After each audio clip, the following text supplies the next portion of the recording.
est-ce qu'on peut parler aussi de cette nouvelle gestion, ce nouveau modèle de gestion par rapport au terrain de proximité? Est-ce que ce sera une méga structure qui va tout englober ou est-ce qu'on se dirige vers un truc beaucoup plus spécifique? Le professionnalisme exige qu'il ne faut pas avoir des ruptures. Je pense que le modèle d'aujourd'hui est plein de ruptures. Il n'y a pas de connexion entre les terrains de masse, du jeu de masse, surtout le football, et puis sa connexion avec les clubs, la connexion du club avec le reste. Il y a des ruptures et du coup on perd un potentiel énorme au Maroc.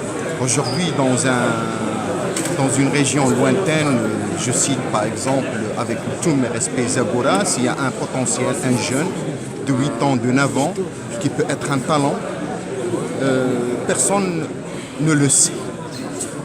Si aujourd'hui on met en place un système de connexion avec des détecteurs, qu'on connecte le sport de masse avec les clubs et qu'on laisse aux clubs de gérer le foot, parce qu'ils sont créés pour gérer le foot, pas moi en tant qu'une association, que je gère l'économie de vacances, je gère le foot, je gère maison de jeunes. Il y a trop d'interventions et on perd tout.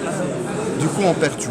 Je pense que le modèle aujourd'hui, peut-être vous avez vos raisons de le considérer comme un mauvais départ, mais d'abord testons-le. Et puis on fait les réajustements nécessaires quand il le faut. باش نرجعوا يعني لكل ذي حق حقه هو انه منذ 2014 منذ الولايه الاولى انخرطت القطاعات الحكوميه المعنيه بتطوير كره القدم يعني انخراطا تاما، وهذا اعتراف واقل شيء وهي مناسبه لنشكرهم جميعا. اليوم جددوا هذا الانخراط بحماس اكبر لانهم كيف قلت شافوا على ارض الواقع ان هذا النموذج اليوم اصبح نموذجا اولا احتدت به لا الفيفا ولا الكاف لتعميمه على باقي الدول، ثم شافوا على ارض الواقع ما يتم انجازه في اطار كره. Monsieur le Président, est-ce qu'on se dirige vers la création d'une méga structure pour gérer toutes ces infrastructures footballistiques au Maroc?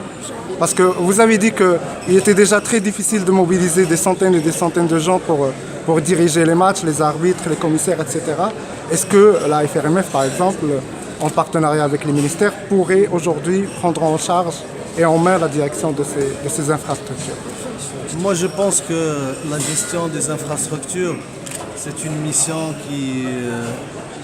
qui s'écarte significativement des missions de la FRMF, de la Fédération royale marocaine de football. Si aujourd'hui on est à la recherche de nouveaux modèles de gestion de ces infrastructures, c'est un débat tout d'abord qui est mené au niveau du ministère de la Jeunesse et des Sports. Le football et la fédération est un partenaire, évidemment, qui exploite ces infrastructures, surtout le football, mais en aucun cas la fédération se retrouvait dans des scénarios d'amalgame ou de confusion des missions ou d'extension des missions. La fédération, elle a ses raisons d'être, elle doit se concentrer sur ça. Et si le ministère et les pouvoirs publics doivent trouver d'autres modèles de gestion des infrastructures, la fédération dirait son point de vue avec beaucoup de courage et d'honnêteté.